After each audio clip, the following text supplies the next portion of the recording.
Greetings, friends! From its earliest days, and from my earliest memories, Dungeons & Dragons and heavy metal music have been inextricably linked. My big brother's first time playing D&D and his first time hearing the band Gwar happened back to back with the same group of friends at the same church retreat. And I think there's a reason for that. I'm your angry coffee cup. The meatbag who draws me is named Gabe Dunstan, and he looks like this. And I think now is the perfect time to discuss how D&D got so much more watered down and see if we can't inject some metal back into the dungeon. We're gonna take this fighter and see if we can't metal him up a bit. Our fighter is standing straight up with multiple weapons, all of which are unused, unblemished, and sheathed. Also, what is about to happen here? Probably the same thing that's happening now. Nothing. If this pose was a coffee, it would be a decaf latte with skim. To turn up the metal on this sucker, we've got to turn up the intensity. Get that sword off his shoulder. Let's get his figure forward, dynamic, and moving. Let's put some emotion into his face. As part of the challenge, let's keep the colors as close to the original that my markers can accommodate. Now, while I execute work on these changes, let's ask the question. If D&D used to be so much more metal, what happened? Like all the coolest things that have ever been cool, it began with a handful of nerds with big imaginations making stuff up for one another. And then that thing was titled, packaged, and brought to market to share with all the other cool people. And that is how we got D&D.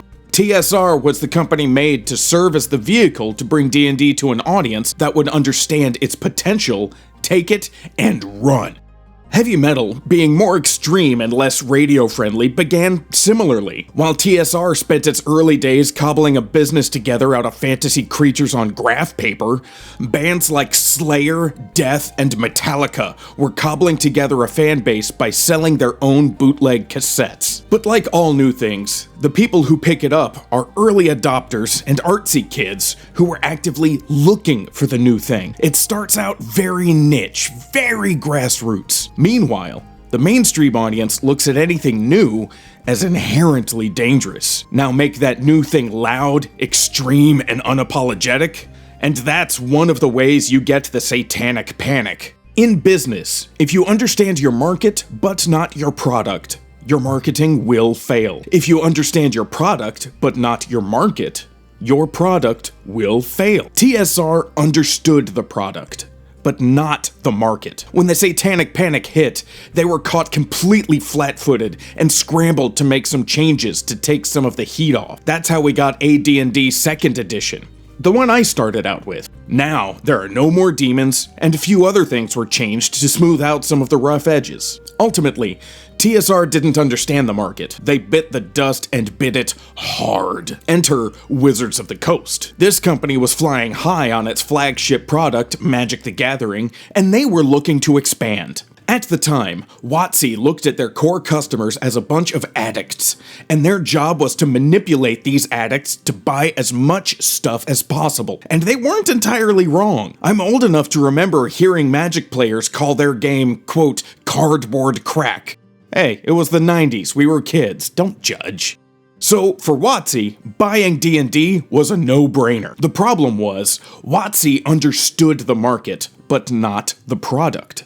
They thought the D&D product was another addictive substance, and all they had to do was create more stuff that their customers had to buy in order to play. And that's how we got the infamous 4th edition. Minis and battle maps used to be supplemental things, just for fun or flavor. But now, players had to buy the minis. Players had to buy the battle maps. They even made spell cards for players to buy. What was a game based on imagination and theater of the mind became a densely codified thing with intricate rules that needed to be min-maxed. The art and aesthetics went through another round of waterdown as WotC tried to mimic other fantasy properties, who got their start by trying to mimic D&D in the first place. WotC misunderstood their product so badly that the players left en masse and a whole new company was formed virtually overnight to fill the gap that WotC had inadvertently created. Enter Paizo and Pathfinder. In steps Hasbro, a mega corporation, head and shoulders above Wizards. And like most mega corporations of our day, they didn't get there from innovating and making new things. No. They got there by buying their competitors. TSR and WotC were little guys. And little guys have to come up with their own ideas. Big guys don't. Big guys buy their ideas. Why? Because bringing something new to market is the most risky and least rewarding phase of any business. So big companies keep their hands mostly to themselves and let the little companies with the creatives take all the risks and absorb all the costs. But when the creatives strike gold, the big guys step in to make sure that gold gets mined. They don't care how the mining happens, so strip mining becomes the norm. That's how you get terms like undermonetized, how you get the OGL scandal, how you get the Pinkertons, how you get all the layoffs. Hasbro got lucky with 5th edition. The creatives had experience and a loose leash to build an appealing system. And to their credit, they did. But in doing so, more flavor, more of the metal was sucked out.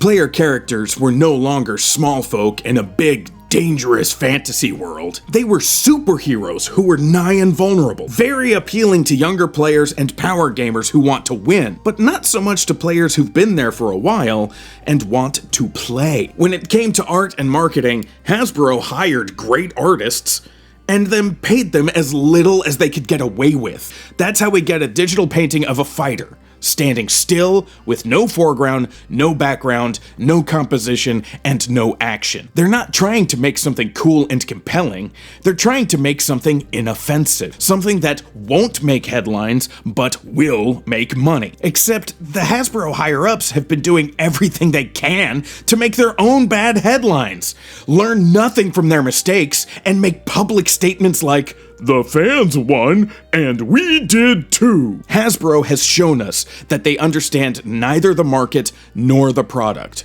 and we are watching their hubris bite them in the ass right now in real time as players are fleeing from the official D&D releases in search of better systems. So here is our more metal fighter, and I gotta say, I'm happy with the result. And if you're happy with it too, it will be available on my store at coffeeandrage.biz. Click store at the top. For the rest of you, I want to hear about your most metal moments at the tabletop in the comments below. I'll collect my favorites and share them in another video. In the meantime, thank you for watching, and may your dice roll high and try not to die.